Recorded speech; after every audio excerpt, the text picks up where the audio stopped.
তো সকাল সকাল স্নান করে সবাই রেডি হয়ে নিয়েছিলাম বাড়ি, আর এখানে ব্যান্ডেল স্টেশনে এসে তারপরে ভিডিও শুরু করেছিলাম। বাড়ি থেকে এত তাড়াতাড়ি বেরিয়েছিলাম যে ভিডিও করার সময় পাইনি। আর এই যে দিদি, ভাগ্নি, বর, আমি সবাই মিলে যাচ্ছি আবার নৈহাটি। দিদিদের প্রথম টাইম, আমাদের তো সেকেন্ড টাইম। তো দিদিরা যাবো বলেছিল, তো সবাই মিলে গিয়েছিলাম। কিন্তু হ্যাঁ, মা যায়নি, মা বাড়িতেই ছিল। আর রোদ গরমটাও বেড়েছে বলে মা আর গেল না।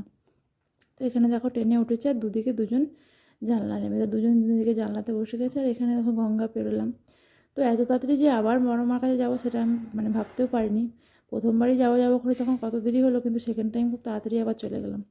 তখন নৈহাটি পৌঁছেও গেলাম। আর আজকে ছিল অনেকটা লম্বা লাইন। আর দেখো ভাগ্নি আমার কাছে, আর ভাগ্নি ওর মামার কাছে, আর দিদি পিছনে।